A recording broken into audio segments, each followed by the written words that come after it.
All the companions of the Messenger of Allah are the living memory of Islam and the very first carriers of this religion. They learned the religion directly from the noble Prophet and delivered it to us. This is the blessed community that Allah the Exalted chose for the companionship of His beloved Messenger. It is therefore most deserving that this honored community should be taken as a model and followed. Abdullah ibn Ma'dad used to say, "Whoever wishes to follow the path of religion should follow those who have already passed away, and they are the companions of Muhammad. They are the most virtuous generation of this Ummah. Their hearts were pure, knowledge was their home, and pretense and artificiality were completely absent from their lives. Allah chose them for the companionship of His Prophet and for the propagation of His religion.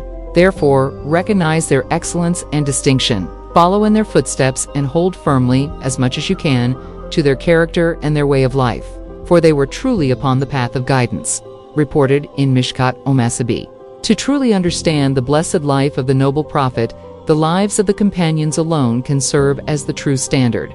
They are the sacred group who directly benefited from the lamp of prophethood, and upon whom the rays of prophethood fell without any barrier or veil.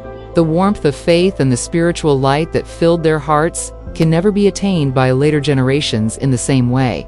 Therefore, when the Quran honors an entire community collectively, it is the community of the companions that is honored, a community declared to be pleasing to Allah and rightly guided. It has always remained the collective belief of the Muslim Ummah that the companions of the Messenger of Allah represent the highest model of guidance. This translation of Hayat al-Sahaba Urdu, Volume 1, is prepared on the basis of the original work of Muhammad Ilyas Kandalawi.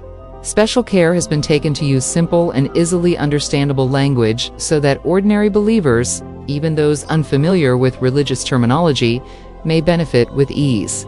We sincerely pray that Allah the Exalted accepts this effort, makes it beneficial for the Muslim Ummah, and makes this book a strong means for the Ummah to adopt the noble path and practical way of life of the companions of the Messenger of Allah.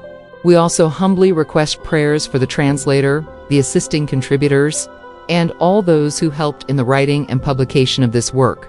The life and history of the Prophet and his companions are among the most powerful sources of faith and Islamic spirit. The Muslim Ummah has always used these accounts to rekindle the burning embers of the heart and to revive the flame of faith, a flame that repeatedly weakens under the violent storms of materialism. If these embers grow cold, the Ummah is left without its true strength, influence, and identity, becoming a lifeless body that merely continues to exist. This is the history of those devoted servants of Allah who, when the call of Islam reached them, accepted it wholeheartedly.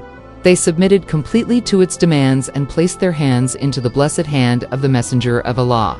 For them, the hardships of the path of Allah became easy, and sacrificing life and wealth became natural. Their certainty grew firm and unshakable until faith completely dominated their hearts and minds.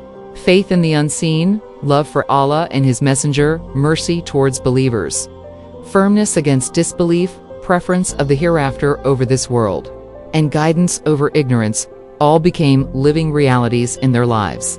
They devoted themselves to freeing mankind from the servitude of other human beings and bringing them into the servitude of Allah alone. They carried people from injustice and oppression of false systems to the justice of Islam, and from the narrowness of worldly life to the vastness of the hereafter. A remarkable passion for meeting Allah and entering paradise became visible in their lives. Driven by immense determination and sincerity, they left their homes, abandoned comfort and ease, and did not hesitate to sacrifice their wealth and even their lives. As a result, hearts turned towards Allah, and such powerful and blessed waves of faith spread that the kingdom of Tawhid, worship and righteousness became firmly established. Guidance spread across the world and people began entering Islam in great numbers. The books of history preserve these events and stories, because within them lies the message of renewal and revival for the Muslim Ummah. For this reason, those engaged in Islamic preaching and reform have always focused on these accounts in order to awaken faith, revive Islamic honor, and strengthen the determination of the believers. However, there also came a time when the Ummah became detached from this history and gradually forgot it. Speakers, Re.